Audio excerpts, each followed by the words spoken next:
Welcome to the TeacherCast Educational Network, coming to you from the TeacherCast studios since 2011. Join us each week as we bring you the latest educational news, edtech updates, and hottest interviews with today's most influential leaders in education.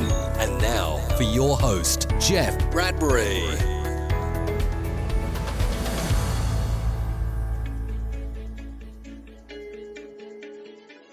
Hello, everybody, and welcome to the TeacherCast Educational Network. My name is Jeff Bradbury, and if you are a blogger, a podcaster, an author, a speaker, or any type of educational content creator, this is the Jeff Bradbury Show, and today I have an amazing guest on.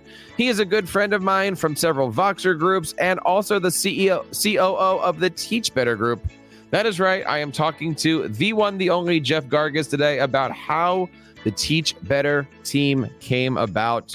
And my friends, let me start by saying, if you've ever had a dream to create something and it didn't go so well, and you had another dream to create something and that didn't go so well, and another dream to create something, this is that podcast for you. We talked for over an hour, and he's got some great insights. We go through his website. We go through how do you build. We go through how to create a team around you. This is a great episode, and I am so thankful that Jeff sat down with me and spent some time. And speaking of time, I hope you guys have a chance right now to go on over to our website at buildyouredubrand.com. There's a lot of great things in there, some new things that are there.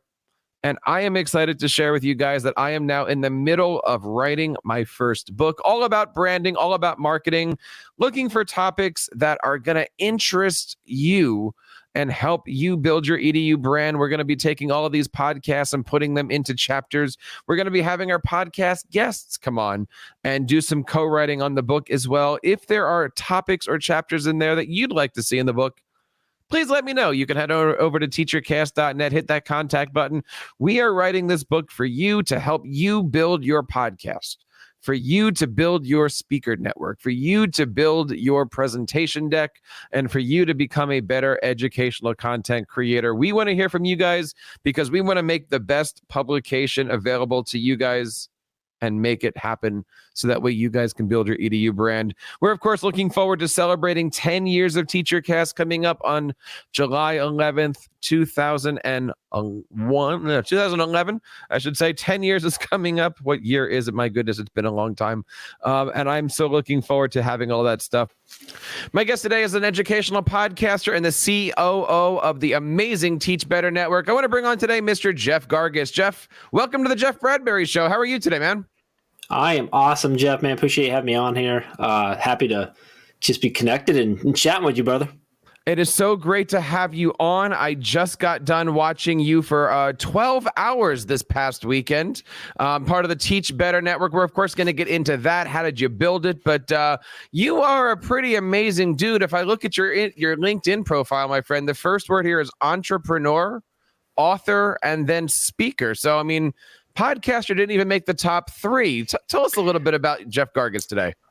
That's an interesting notice there. I'm not sure I ever thought through that. About me, well, first and foremost, I'm a father and a husband. Father of two amazing kids, husband to an amazing wife. But yeah, and in my spare time from that, I work with the Teach Better team, which is something that I co-founded with Chad Ostrowski, and it's the first time in my life where I decided that I was going to do one thing instead of 5,000. And focusing on one business that I realized after a while that was the reason I had done all the other things was to get me to here. So now, what else can I tell you about me, man? I mean, that's interesting because you are one of those people that did not get started in education, correct? Yeah, actually, I'm a 3-time college dropout. Really? Yes. How did that work out? Not financially well.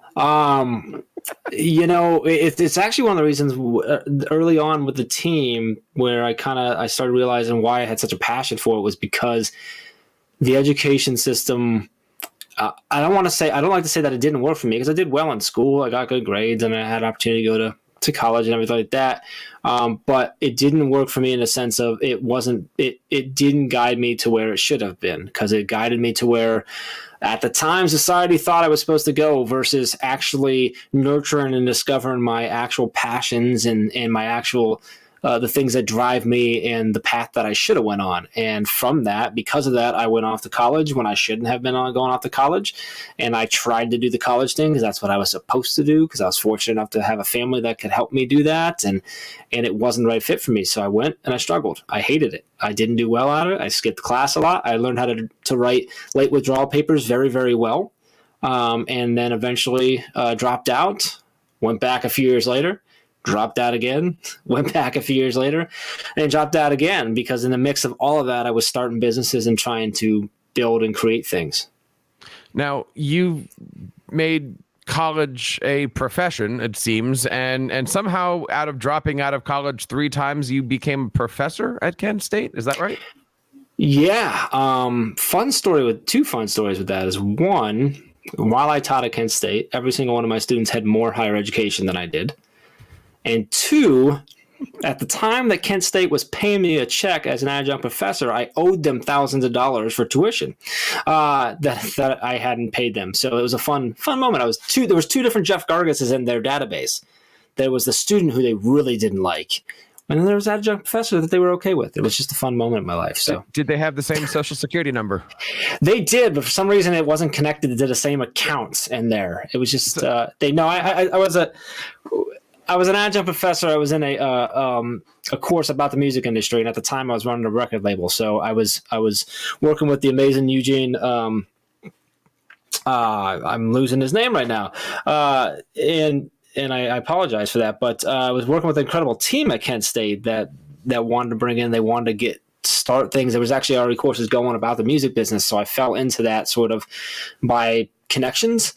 And the fact, since I was an adjunct, you can be an adjunct without having a college degree. You just have to be a professional in that industry. So it worked. And it was interesting. I'm curious here, because I don't know this about you. You said you went to college and dropped out for starting a business. What was the first business that you started? Let's see. The first time that I left, I was actually in the financial world. So I was working in sales. That actually wasn't a business that I started. It was a business that I got into and found out that I liked and I was good at. And I was doing sales of financial planning, insurance, debt consolidation products, stuff like that. And it started going so well that I decided for a moment, that's what I was going to do. I went that way, and I did really well there for a while. It's actually how I started the label. Was I actually left that position and used the money that I made there as a young man to start the record label. I walked away from pretty good pay in that position to do that. Before I had gotten there, the workload and what I was trying to do there was just much more important in my mind than school was.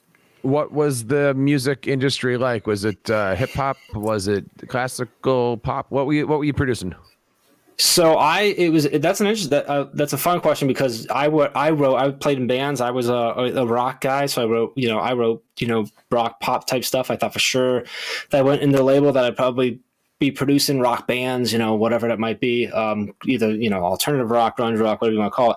I actually ended up signing my first act was a neo soul pop group, like with a funk twist to them, and really just fell in love with that. Ended up bringing on a couple more acts like that. So I had a mix. I did end up having a rock group with me as well, as far as actually 2 different rock groups, and then another one that was like more of a classic rock, which is young kids that rocked out classic rock, which was unbelievable. So had kind of a very eclectic group. Actually ended up managing a hip hop group for a duo for a little while as well.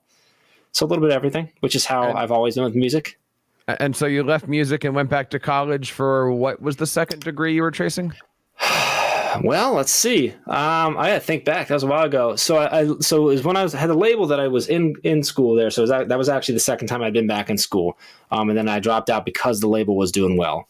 And then when I went back again, it was actually, so through the label, I kind of accidentally stumbled into web design.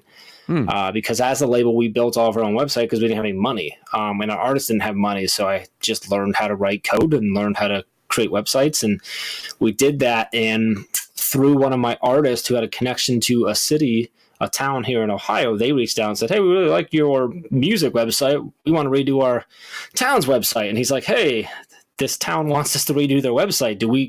What do you think? And I'm like, and he was like, do you think we make a couple bucks on this thing? I'm like, no, I think we can create a business. And so we founded a business, and he was like, hey, I don't think I want to go on that ride right now.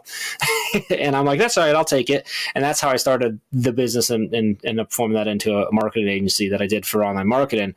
And that when I went back to school there was actually for web design. I went to school to go, because I was a little bit older. I'm like, hey, you know what? I think I'm going to go do this. I've been doing it for a while, but I know I didn't learn it the right way.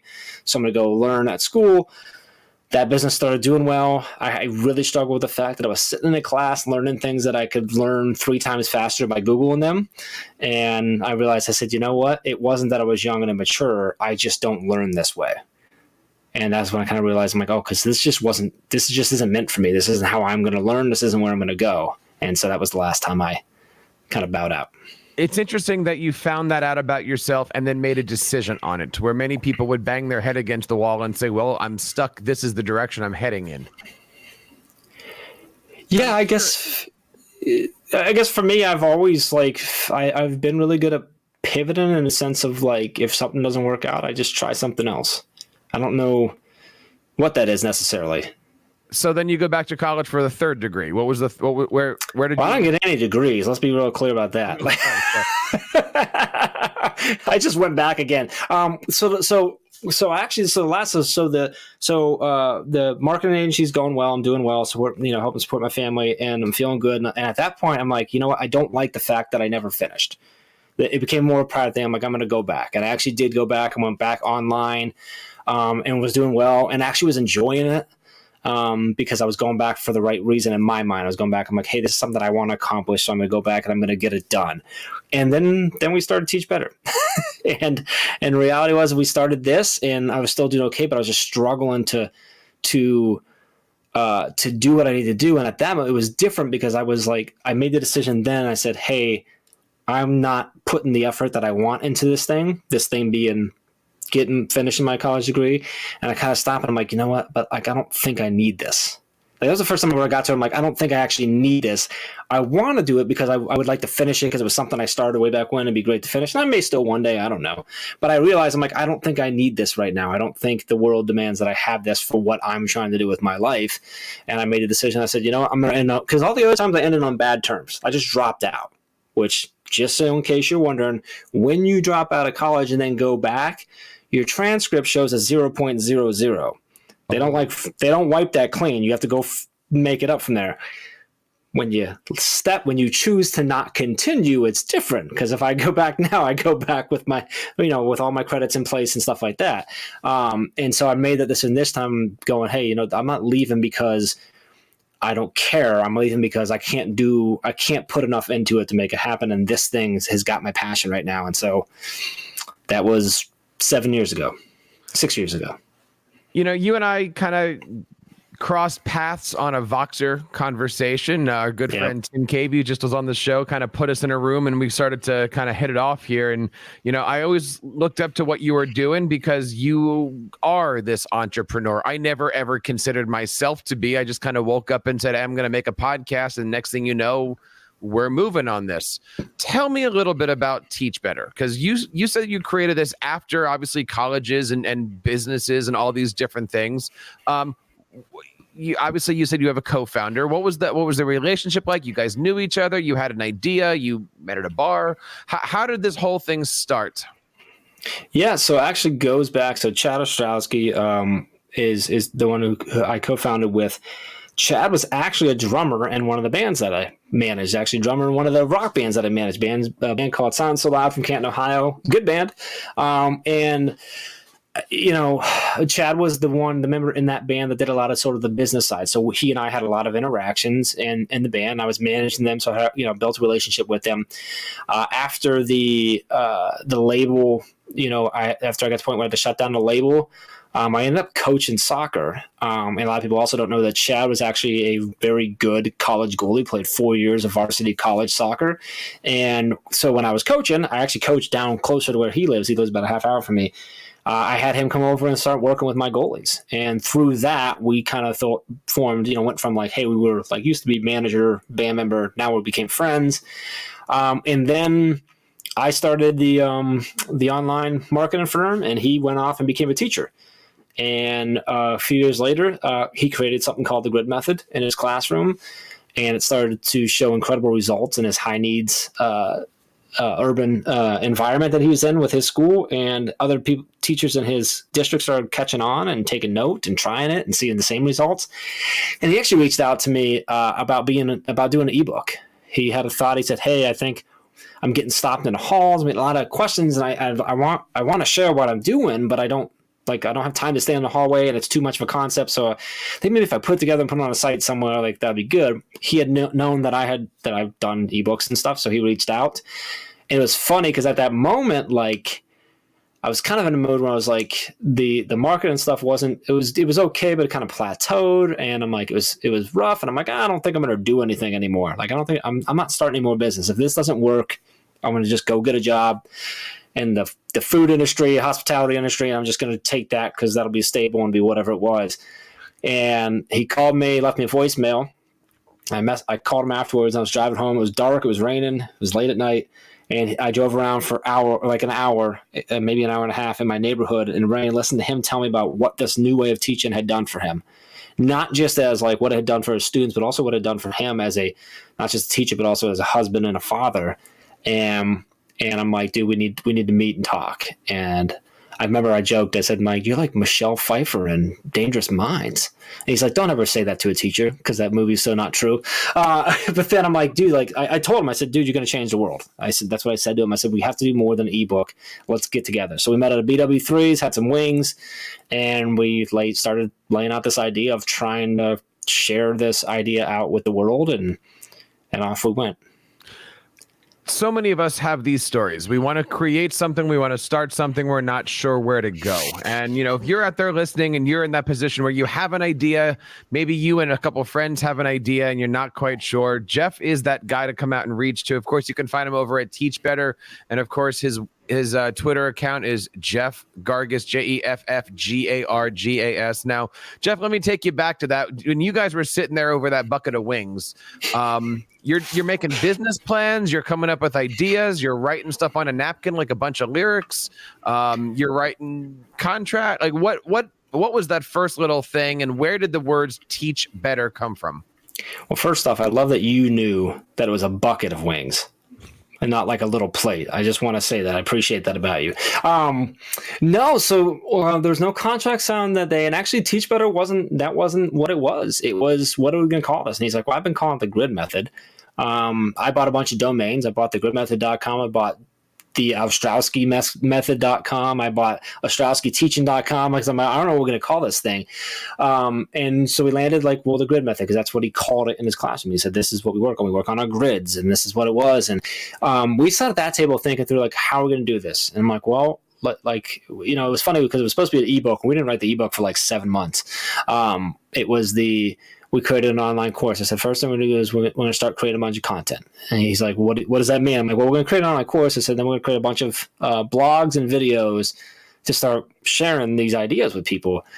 And he's like, all right, I've never done any of that, but all right, let's do that. And I'm like, that's fine. I said, you just write a bunch of stuff down. I'll turn it into a blog from there, which is actually how I learned half of what I know, or probably more than half of what I know about anything in education, was just taking Chad's words and forming them into blog posts and then doing videos and stuff.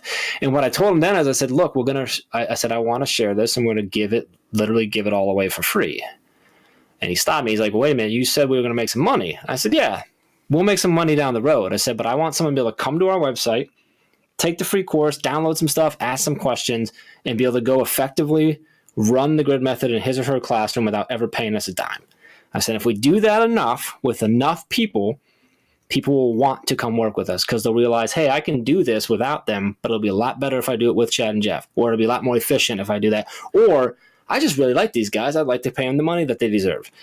And that's what we started doing. When you started doing that, what was paying your bills? I was running my marketing agency.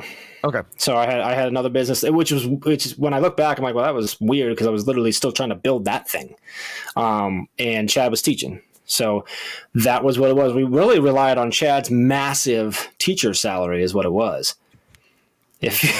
There's massive. If you're listening, you can't hear. Jeff and I both just laughed. But yeah, so that's what I joke on. No, we did it that way. We started everything. We built a website on my company's hosting. We did everything sort of like that. All the tools we just kind of utilized what my agency already had. Oh, all right, and we started building. Stop here. Your website. Yes. First platform that you used to create a website was. For this business or ever? Did you start with WordPress? Did you start with something else? For Teach Better, yeah. It was thegridmethod.com at that time, and yeah, we built it on WordPress.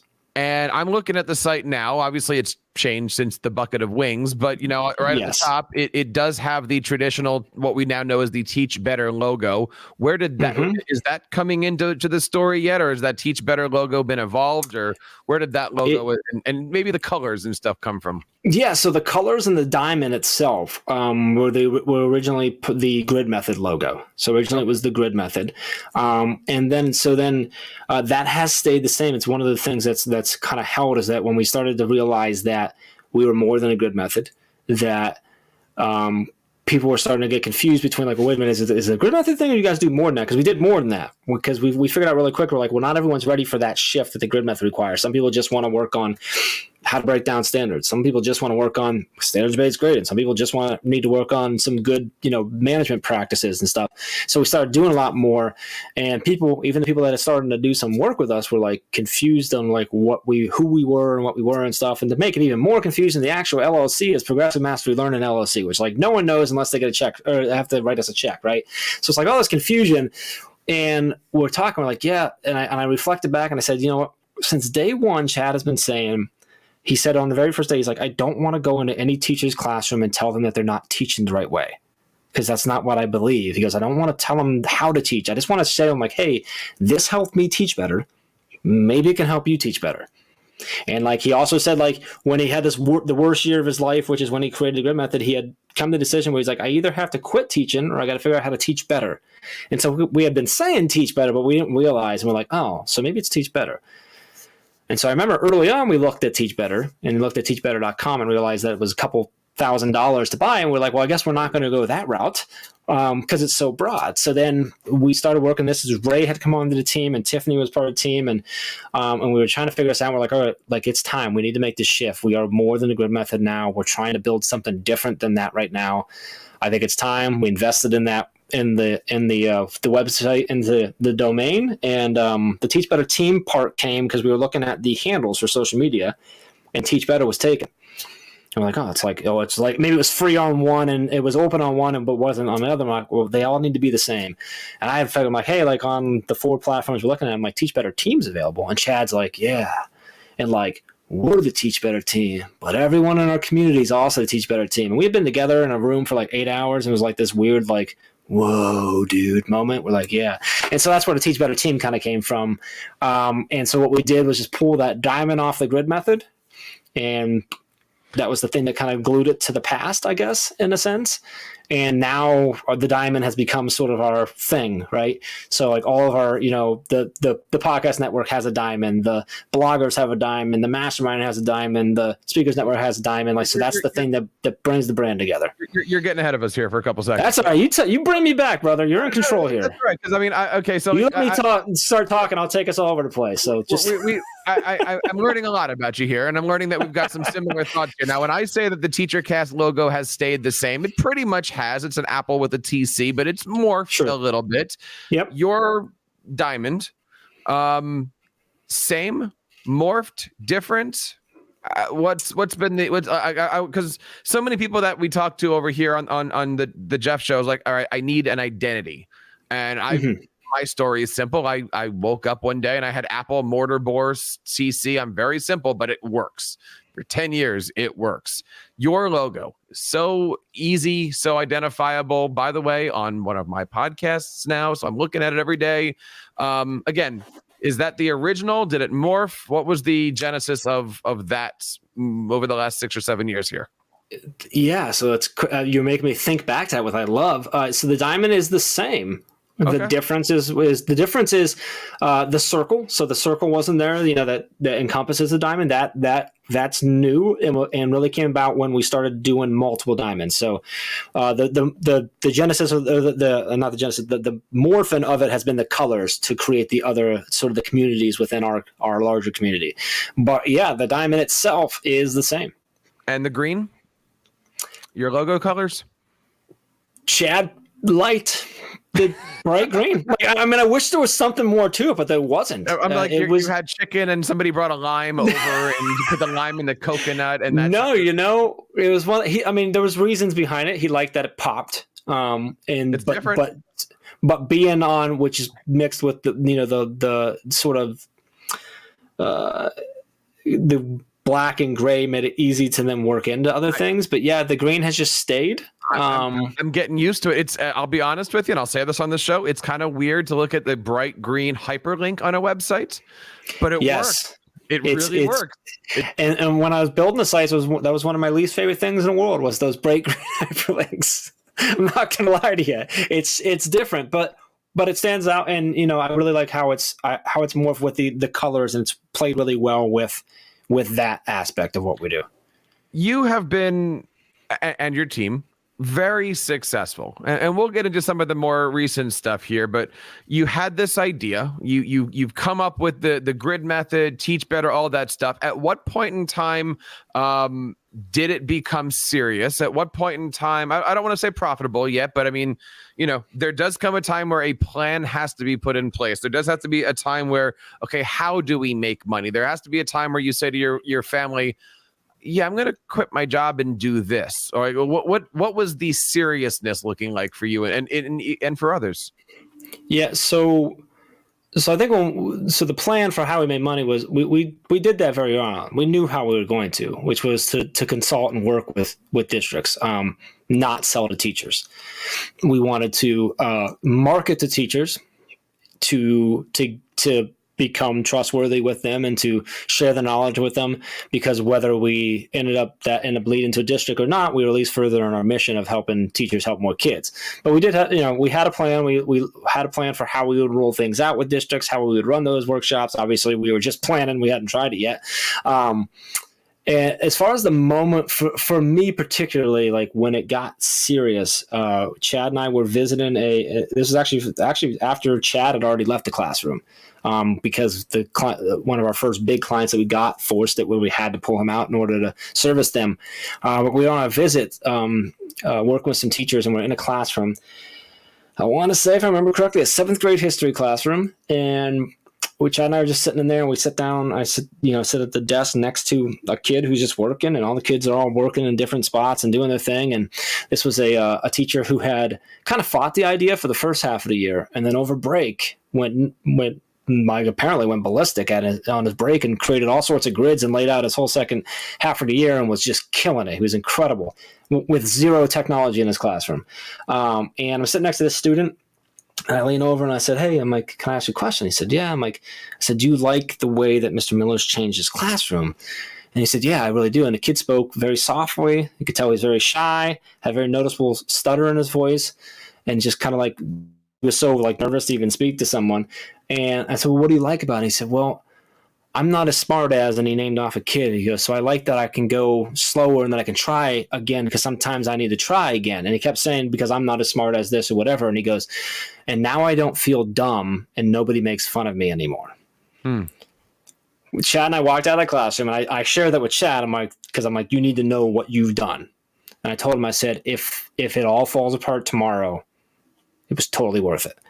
And that was the day when we got home from that trip. I told my wife, I said, "This is it. I'm cutting everything else off. Like, this is what I've been preparing for my entire life."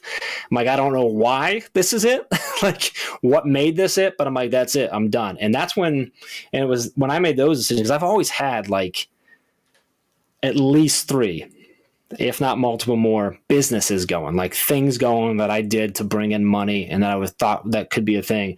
And this was the first thing where I cut all that other stuff. And that was when my friends and my family who have known me for years started to take notice, and they were like, "Oh, it's not just another one of Jeff's things. This is like serious right now." But that was the moment. And, we had made some money at that point, but like, I'm pretty sure during that visit, like we were going to be out of money in about 3 months from there. So, so definitely wasn't at the point that it was profitable. It was at a point that I saw like we were doing something that was bigger than us trying to make money and bigger than trying to build something. I told you I'd ask you questions here. So I got to start with these questions here, because this is a question that I get often, which is are you ever going to leave the classroom to take TeacherCast full time? And my answer is always, are you kidding? I have health insurance that I need. Obviously you had these questions. Obviously your partner had these questions. Mm-hmm. Care to tell us, how did you overcome those? If the answer is, well, my spouse had health and cool. But how did you overcome these little things? Like, you might get sick. And and Jeff, that's an incredible question, especially for the audience of edupreneurs, because that's something very, very real that they need to think through. And not to, I don't want to make sure I don't go off track, but like in the last five or 6 years, both my father and my father-in-law have both retired from their jobs. They both did very well for themselves. They both saved well. They planned well.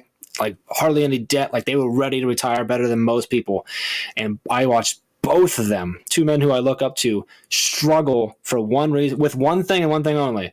And it was, oh crap, I have to get my own health insurance now. So just know, like that's a really important thing. For me, much easier, because I didn't have it anyway. I didn't have that health insurance. I was already in the marketplace anyway, like getting my own insurance and stuff. So it wasn't a big deal. My wife had decent insurance at her job, which still covers her and the kids, because she has an amazing boss that has taken care of her, even though it's a small practice. And I'm just in the marketplace, healthcare.gov is where I'm at. So for me, it was a little easier thing. That was a big thing with Chad. When Chad first made the leap, his wife was a college professor, so they were able to flip. It wasn't as good, but it was there. But they also took when Chad left the classroom, the way we broke it down was we literally sat down and looked at literally, and I'm not exaggerating at all. I'm talking literally every single penny that left his household. And every single penny that would still be coming in, and we paid him 1 to 3 cents more than what they needed to not go under, and that's where we were at. And I wasn't taking any money at the time, but that was all we could do.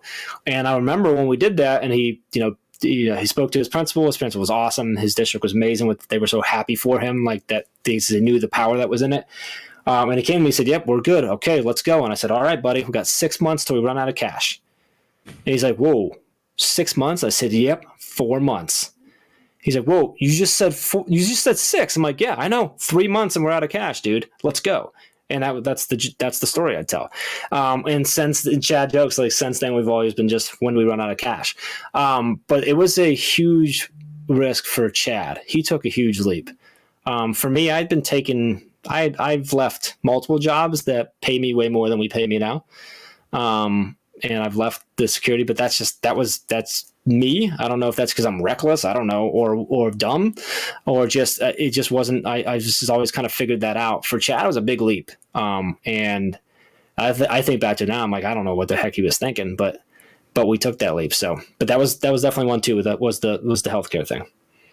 So my next question for you here, Jeff, is what makes Teach Better different? But I want to preface that first by saying, we've been around for a decade now, and we've all seen groups come up, and they want to be consulting groups, and they're working with teachers and students and school districts, and they all are touting that they're Google certified, they're Apple certified, they're Microsoft, and they're all these, and let me take your teachers and I'm going to build them into a level 1 contender. And they've come, they've gone, some have stayed. I don't see that out of Teach Better. Even though we're kind of working together now in the podcasting network, I still ask the question, why Teach Better, right? What do you offer? What does a school district need, want, look, use for all those different things? Why didn't you say we're going to be just another one of these groups that are going to be pushing Google, like has been the trend so often in these other big groups? We looked at that for a moment. It was a very brief moment. And honestly, this is going to sound so simplest, and there's no thought behind it. But honestly, we looked at that, and then I'm like, all right, well, maybe I'll get Google certified. And I did that for a few minutes. And I'm like, never mind, I'm not going to get Google certified, because it was me trying to take a course again. But no, and that's sort of a joke, but not really. We looked at that, but that wasn't just our thing. We had our thing in the grid method. And as we saw more and more of the results, we're like, hey, this is our thing. And it's interesting you said, like, what's the makes us different? And I'll be clear that I'm saying different, not necessarily better, just different. Mm-hmm. For me, that's something that you hear all the time. As soon as you start something, if it's anything that's connected to anything else, like consulting, whatever, everyone always asks you, like, well, what's your differentiator? What makes you different? What's put you over your competitors and all that stuff? For me, for the longest time, we thought it was, and we said it was the fact that we did not do one and done. So we were never we didn't like a keynote has never been our end goal. A breakout, doing a 90-minute session or a one-off or even a 2-day workshop has never been our goal. It's always been to get into a relationship with a district and to transform the way that they teach and transform the way that their students think about their learning. And it's a long-term thing. And so we used to always say, like, that was it, because we were so heavily invested in the support and the follow-up. And I still think that's a piece of it, but something that I've realized over the last 18 months or so, and really through the pandemic, is, for me, I think the biggest thing that differentiates us from a lot of other brands is the word family. Because when people come into a world, they feel like family right away. We treat them like family right away, and we build that. And our clients feel that too.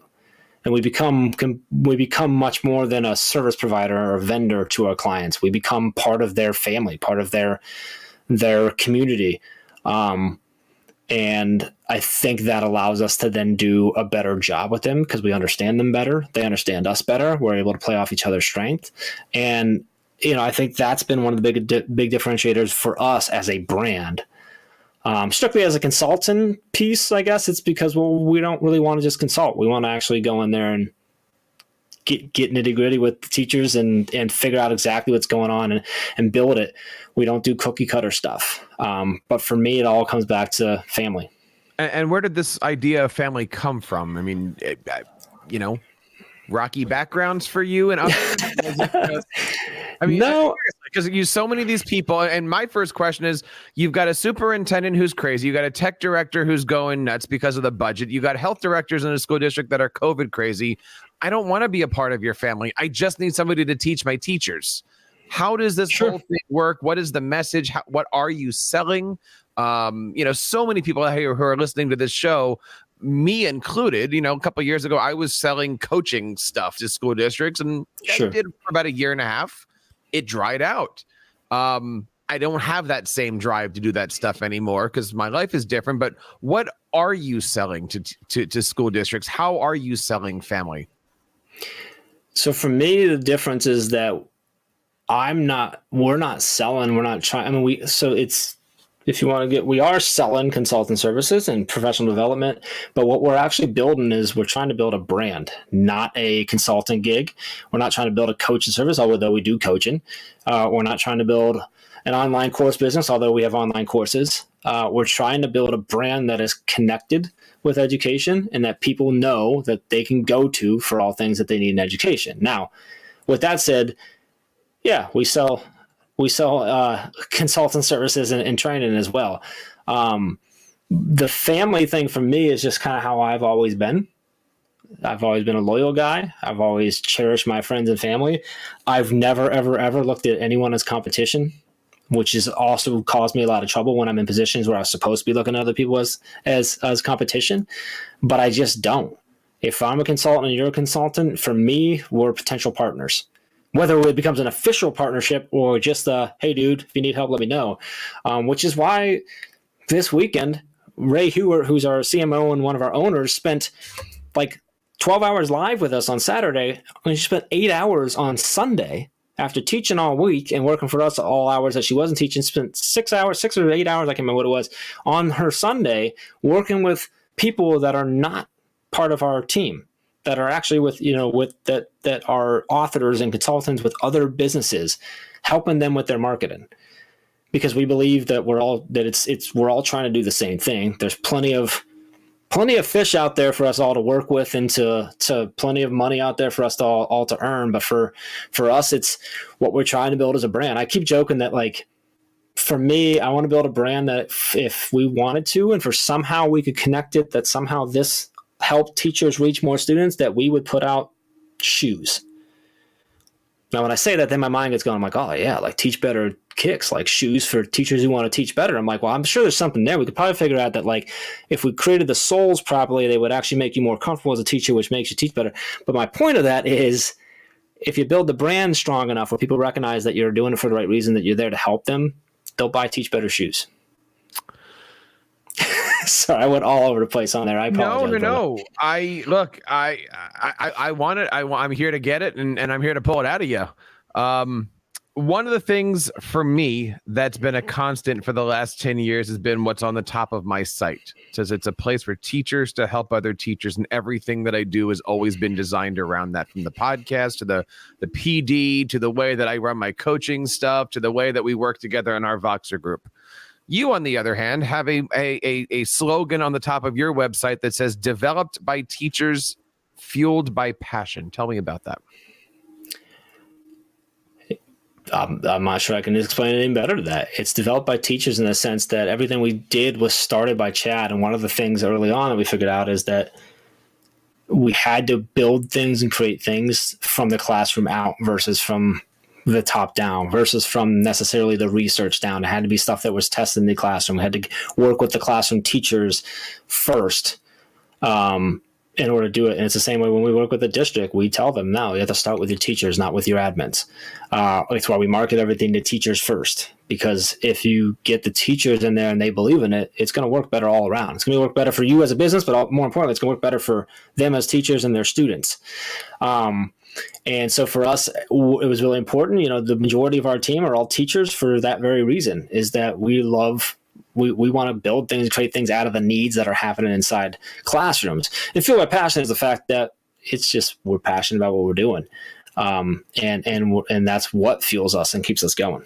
Is that something that was put on their website? Is that something, like, for me, that, my little phrase was developed literally on day one. Is that something that you guys put in there later? Has that been around for a while? Is that just, hey, honestly, that was something that I want to say that I said that one time randomly. It was actually pulled from, I believe, from Teach Better Talk. We actually talked about it on the podcast, being created by teachers and fueled by passion. And we liked the way that sound. It made sense for everything else we did. I can't remember exactly when we added that to the website, but it was not an early on thing. It was definitely probably made the last 24 to 36 months that we had it on the website in any kind of like bold stated fashion, I guess. I love that you just said, I'm here to build a brand, and you're doing that with an amazing core group of people. Let's explore that, right? You've got Teach Better speakers. You've got Teach Better podcast, Teach Better the breakfast cereal. You've got all these different things going on in here. I'm waiting for Teach Better the flamethrower. I got to be honest with you. All right. If I see some equipment, when you're doing the live show, I'm looking forward to this year. Obviously, you had your core, and then you decided, all right, let's do these things. How did that happen? Did somebody come to you and say, can I do this? And you said, sure. Was this strategic? What was the first arm that decided to grow out?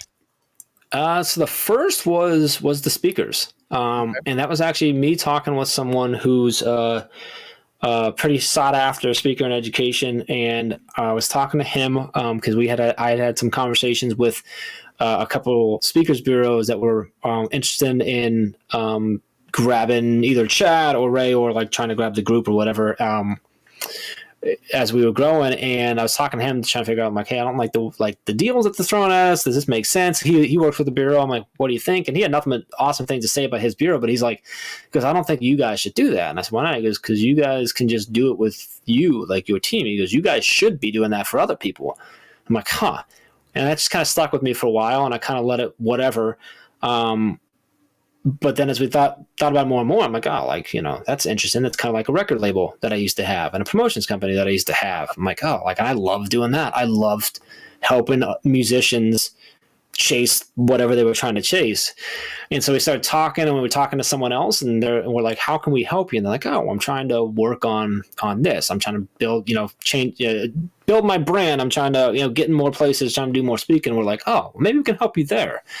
And we just kind of started, we kind of went from there. We're like, okay, I think we're going to go ahead and launch a speakers bureau. We can start, representing some speakers. And that was the first kind of part that happened. Podcasting kind of sort of happened the same way, in a sense of, it was something that I thought about. I'm like, really love podcast, as you know. I'm like, I meet with random people on podcasting, and I've been podcasting for a long time, and like all this stuff. And I enjoyed it. I'm like, I wonder if that's something we could help people with too, is just like to represent some podcasts. And then Josh Stamper came along, and I like randomly mentioned it to him in passing about that. And he's like, I've wanted to build something like that. He'd actually approached a couple other people about it and offered to build it, and they didn't bite. And I'm like, oh, let's do this. From a business brand standpoint, both of those networks are a way for us to increase our reach, increase our expertise, and increase our capacity without increasing our bottom lines. From a mission standpoint, both of those are opportunities for us to raise voices and hopefully impact more teachers and therefore impact more students. And they both have potential to be other revenue streams too. So there's a lot of different facets to what they could be. And in addition to that, you've got an academy, you've got a blog, you've got swag creators, you've got an ambassador program, I hear, that's all over the place right now. For anybody out there who is looking to build something and to gain that reach, what advice do you have? I always go back to Remind, who went to ISTE one year with boxes of bright blue t-shirts, and next thing you know, everyone's wearing Remind shirts. And then next year they're like, they're signing $40 million seeds and stuff like that. Not that those two things have anything to do with each other, but the fact is, you've got to get brand awareness somehow in order to, Sure. Everybody needs to know who you are.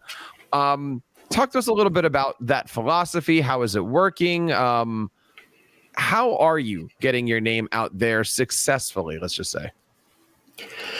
So for us, we, it's been content. We built everything on the back of the Content Inc. model, which is create a lot of content that provides value and push it out as much as possible and continue creating as much as you can. We started with putting out 2 posts every month, and that increased to 4. And this month we're putting out 64 or 65 or something like that. And that doesn't include any of our podcast posts, because our podcast is also, put out, 25, 30 episodes a month as well.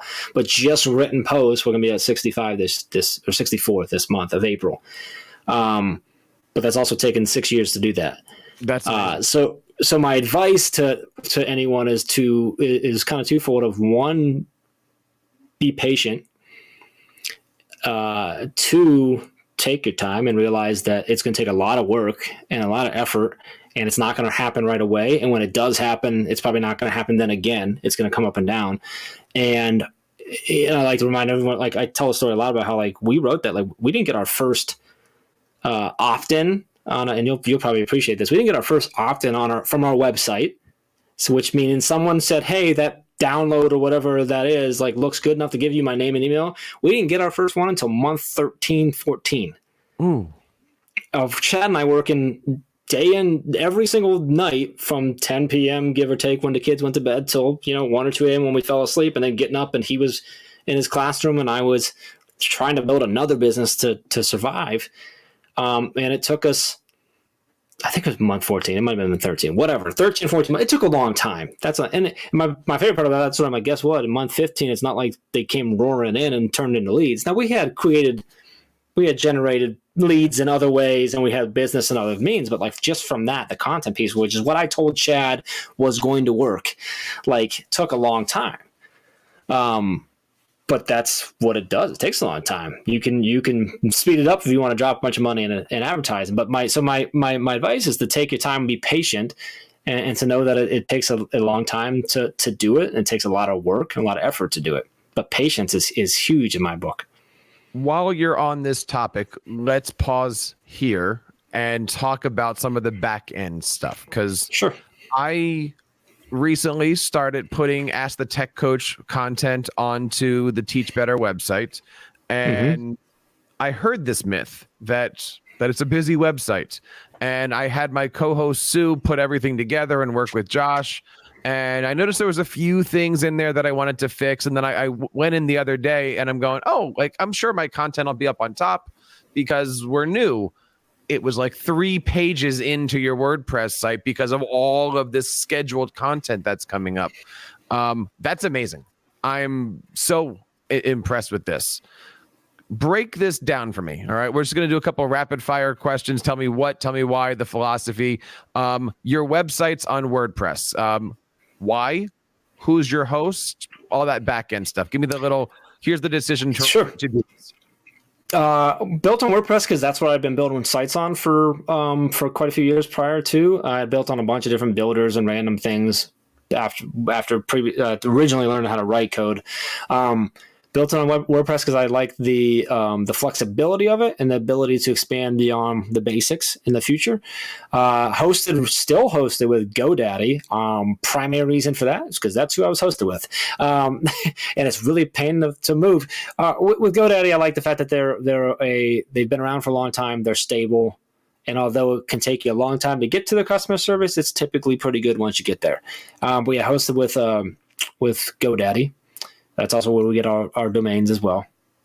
What else you got? What were the other ones? If I can stop you right there, because sure. I want to hit the other question on here, and I'm not asking for details at all. Sure.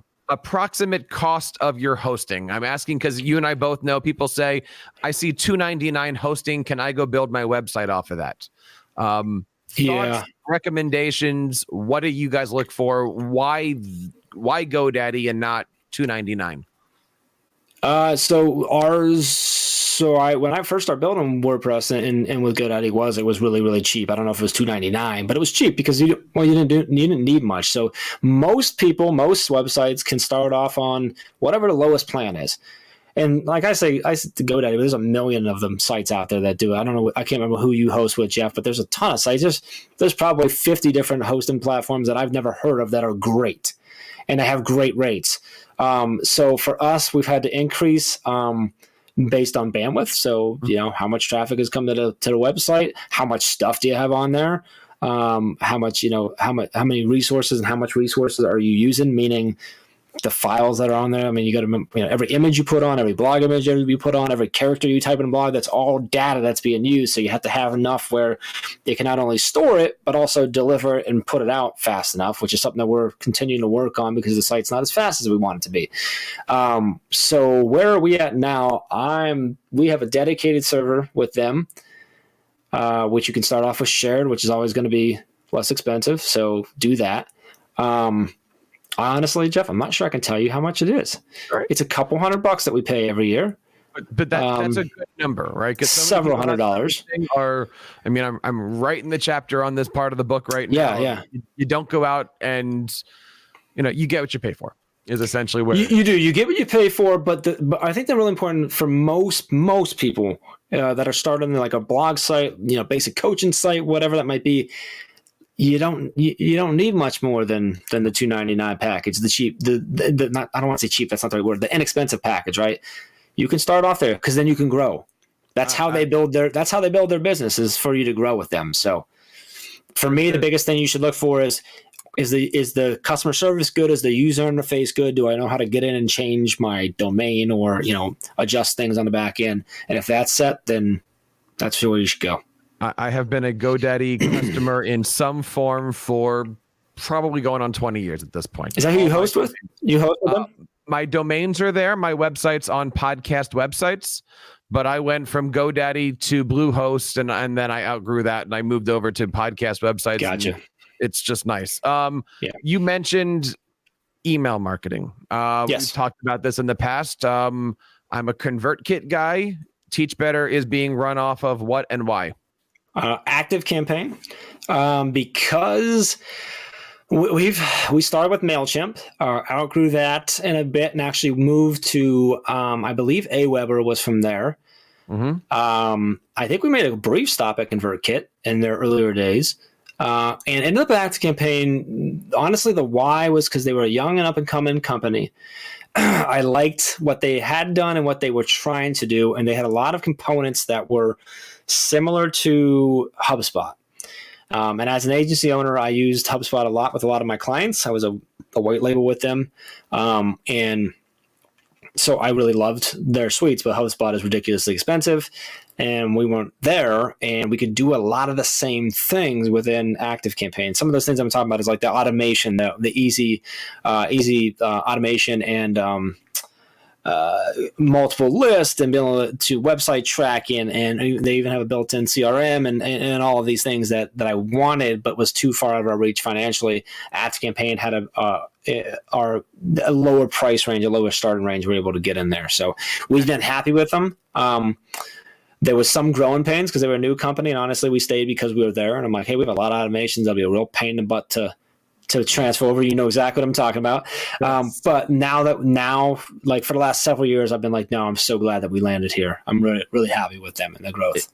It's the thought of going into every single post and changing short links. And oh, no kidding. It's rewriting every single email and every single automation and funnel. Yes. I just got dinged, and I don't want to say how much for my ConvertKit. And it's just like, well, if I move, there's time is hours. Yeah. That's all it is time is hours. When we moved from Aweber to ActiveCampaign, I don't remember for sure, but I think we had somewhere around like 15 or 20 different automations that we had moved that had anywhere from 5 to 25 emails in them. And that was just, you're right, the time. So be aware of where you're going. Find it in my mind, if you plan on building something, it's worth going in somewhere that might not have a free plan, but has a lower end paid plan that you can grow with. Well, okay, say that, right? You said I outgrew. Just define that for everybody. I mean, obviously, yeah. So you can have 500,000 people in an active camp. Like, so what does outgrow mean? So for me, and MailChimp's one I go to. So I'm a fan of MailChimp. I recommend them a lot. I think because they have a nice free plan and it works. The problem is you can have one audience. An audience is synonymous with list, which means you have one main list and that's it, which is great if you're just going to pop off email list. But if you want to build by creating content and creating premium content where people are going to give you a name and email, you're going to create multiple lists because you're going to deliver different things based on those lists, and they got to be delivered. And what we found out really quick was with MailChimp, as you needed to go up, it jumps up to $9, $14, and then flies up to $300 a month. And you're like, whoa, what just happened? On ActiveCampaign, I could get that $300 a month value for the $49 price. And so I could jump over. And there was other features that were not available on MailChimp. So what I found out with MailChimp is that MailChimp's one of those that's really good for small, but once you have to grow, it gets really expensive really fast. Yeah, I'm looking at the prices here versus what I'm paying for ConvertKit, and yeah. And I don't remember what ConvertKit, where do they? I don't know where that starts at. What do they have, like a $10, $15 range? I can't remember. Or do they start up higher? But ConvertKit's another one where, regardless, you might start a little higher, but you get in a lot more to start. Yes, which means you're going to have those. Oh, we have to grow now. Those are going to happen less, and it's not as painful. So I'm well over 10,000 on my newsletter, and it's pricey for all these different things. It gets very pricey. Yeah. The nice thing I would say about email marketing is it takes you, if you don't know what you're doing, and many new people don't, it takes you a while to get to that 2,000 mark. So even with ConvertKit, I think it's 1,000 or 2,000 is like where their free tier is. There's no automation, but at least you're in their ecosystem. Gotcha. You can do a couple years before you get to 2,000 people. Absolutely, yeah. I'm making a podcast. I just want an email list. Dude, ConvertKit's great. MailChimp is always what I recommend also. All of that different stuff. Now, let's kind of turn things and talk about the future, right? I know you're growing the ambassadors. I know you're growing the speakers. I know you're growing the podcast. You're doing these live shows. I mean, I could have you guys come back on and I'm just going to say this for all of my audience. I'm only really doing this show so I can get Ray on in a future episode. Right? I think everybody knows that. Yeah, right? I know this. I always know that, Jeff. I mean, it's the same thing I would. I went through the boss level. I had Josh on first, and now I have you. That's a real boss. I get it. Totally get it. Totally get it. She's pricey, Jeff. She's very pricey. Just saying. Live video. Yeah. Right. Well, notice also in this show, Jeff, you've said some nice things about her. So I'm gonna pull these quotes and Instagram them just to her to make sure that I'm doing my part here. I'm trying to build her EDU brand, by the way. You're going the right. You're taking the right route here, man. I'm with you. I support you. I'm trying as I start a private Voxer group with her just to get on this here. You're on like live video is there. You're always, I mean, again, you did an hour on Saturday just on what kind of coffee you guys were drinking based off the shirt you were wearing. It was a half hour. It was a half hour. It felt like an hour. But it did feel like an hour. It was 8:00 on the East Coast. Let's just put it that way. I wake up, my eyes are groggy, and I get a notification that says Jeff Gargas is live, and I'm like, and then I get another notification, Ray is live, and I'm like, I'm there. What is it about all this StreamYard video? Like, what is the hope? What is the use? Don't tell me it's brand awareness. I get that, but sure. Every 5 minutes, there's some Teach Better live thing going strong. And I respectfully say, my God, you have an audience. And I love that. Tell me a little bit about your live strategy. So it is. I mean, obviously, brand awareness isn't everything, but if it goes into the content again, I mean, it's creating as much content as possible. Live video gets better reach than recorded video. Live video gets better reach than a picture. Live video gets better reach than text. But even beyond that, from purely hey, it works better reach, because the platforms are telling us you should do more live video. Beyond that, it connects us to the people that are watching in our audience, whether it's 5 people that watch or 500 people that watch or whatever. It connects us to us in real times. It brings our faces to the brand, which makes our brand more real, which makes our brand, again, like I said before, more family. Gives us an opportunity to interact with people. Gives us another opportunity, like something like the 12-hour live on Saturday, gives us an opportunity to have some other people on and raise their voices and raise their brands. It's just, we also really like it. We really have a good time with it, which is, there may or may not be starting to go live 5 days a week sometime in the near future, just every single morning. But yeah, it's reach, it's brand awareness, it's creating content and value. We want people to know that, hey, we're here. We're here. We're creating value. You can check in on us every now and then. We're going to be here. It's similar to like, I don't know if you've ever, Jeff, I'm not sure if you've ever participated in like our mastery chat before. Which we announced on Saturday we're officially changing to #TeachBetter for the Teach Better chat now. But we've been doing it for 4 years. We've literally never missed a Thursday night at 8:00 Eastern time, where we run that chat. We've done it on Christmas, on New Year's Eve, on New Year's Day, on Easter.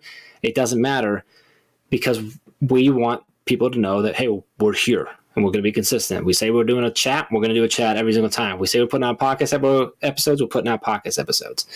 And live is another way for us to say, like, hey guys, like, hey community, hey family, we're here. So the website is teachbetter.com. He is Jeff Gargas, Ray's right-hand man. Is that right? Is that the way of putting it? Sure. I'm good with it. I can only be so lucky. Jeff, I want to say thank you for not only being open, being honest and all that stuff, but really helping us build our EDU brands on the back of what has been an amazing last 7 years or so for you guys. What do you want people to take away from you guys? Like, you've got the podcast, you've got the speakers, you've got the PD, you've got all that stuff. What do you hope people are taking away and as they're experiencing the Teach Better isms of the social media and of everything else that you guys are working on? When we really, really early on, I think it was Grid Method days, it was before we became Teach Better team. Chad used to always say, he still says all the time, he says for every problem there is in a classroom, there's a solution in some other classroom somewhere. The catch is we just haven't figured it out yet, or we haven't shared it yet. And so one of the things that we truly believe in and that we try to push is, and I kind of touched on it, like I think I kind of touched on it, like I don't see the competition. We see us all together trying to do something bigger than ourselves, which is to impact more kids and change education. And we're not going to do that because we're some special team that knows everything, because that's just not the truth. But we have a chance of doing it if we can help bring more and more people together to do it together. So for us, I think the biggest takeaway is that, not to sound completely cliche, because I know it's going to sound that way, but like we really are better together. Like we're stronger together like that.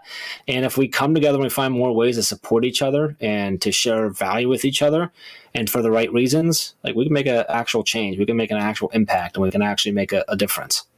And that's what we're trying to do. As an entrepreneur, what would you consider the best advice you've ever been given? If you focus all your time and energy on helping other people, you turn around one day and find a big pile of cash behind you. But he wasn't talking about cash. Vanilla, chocolate, or other? Chocolate. Apple, Microsoft, Google. Apple. iPhone, iPad. iPhone. Craig Federighi iPhone or Scott Forstall iPhone? I don't know that I know the difference, Jeff. Educate me. Forstall was the lead of the team, and by the time he got in there, he was the one that was actually creating all the views that actually looked like real paper, looked like, that whole skeuomorphism of it's real. Whereas when Scott left and Craig took over, it was flat, everything flat and see through. And I like Craig then. Yeah, kind of like Craig is all that stuff. Okay, yeah, interesting. That's all I got. We could go on for another hour or so. But I thank you so much for being on here, helping us build our EDU brands. And, I'm looking forward to hanging out more as Ask the Tech Coach is now part of the Teach Better podcast network. Yes. Of course, we all have some things in common between our Twitters and our Voxer groups. And of course, Josh Stamper, doing amazing graphic work for both of us. Shout out to Josh and all the great thing he's doing over on the Inspire podcast. I'll give you the floor here. Last thing that you want to be sharing with all the podcasters, speakers, writers, bloggers, content creator, anybody who's out there still listening to this show, what advice do you give them as they are out there trying to build their EDU brands? Be patient. It's simple and as difficult as that. It's just be patient. Be patient in how your list grows. Be patient in the ups and downs. Be patient in trying to monetize your audience. Just be patient. It takes time, and patience will save the day. So, huge believer. And finally, tell me a little bit about a wonderful book called One Drop of Kindness. With Jeff Kubiak? With Jeff Kubiak. Wow. I see that you're recommending it on Book Authority. I did. So Jeff, well, first off, Jeff Kubiak is just like one of the nicest, most genuine guys you'll ever meet in your life, who, when you meet him, he embraces you like you're his brother, because you are, and I just love that guy. One Drop of Kindness is just a book about how one simple drop of kindness can change things, and it's actually something one of my daughters go to. So we pull it off the shelf probably at least every couple weeks, if not multiple times. Highly recommend it, not just for necessarily reading for your kids, but great for your classroom. And honestly, I think there's a lot of adults out there that need to read it as well. So. Mm-hmm. The website is Teach Better. He is Jeff Gargas, the COO of the amazing company, and he has been building his EDU brand, and he's out there to help you guys do it. Don't forget to check out everything over at teachbetter.com. And Jeff, my friend, thank you so much for spending some time with us today. Absolutely, brother. I appreciate you. And that wraps up this episode of the Jeff Bradbury Show. If you guys are out there and would like to have your podcast, speaker, brand, authored, anything like that is featured on the show, would love to have you guys on a guest. Don't forget to check us out over at buildyouredubrand.com. And don't forget to check out all the great stuff that's over there on the TeacherCast Educational Network. So on behalf of Jeff and everybody here on TeacherCast, my name is Jeff Bradbury, reminding you guys to keep up the great work in your classrooms and continue sharing your passions with your students. You've been listening to the TeacherCast Educational Network, hosted by Jeff Bradbury. Please reach out to the show with all of your questions on Twitter @TeacherCast or online at www.teachercast.net. Be sure to subscribe to our podcast so you don't miss any future episodes. And please take a moment to write a review in the App Store.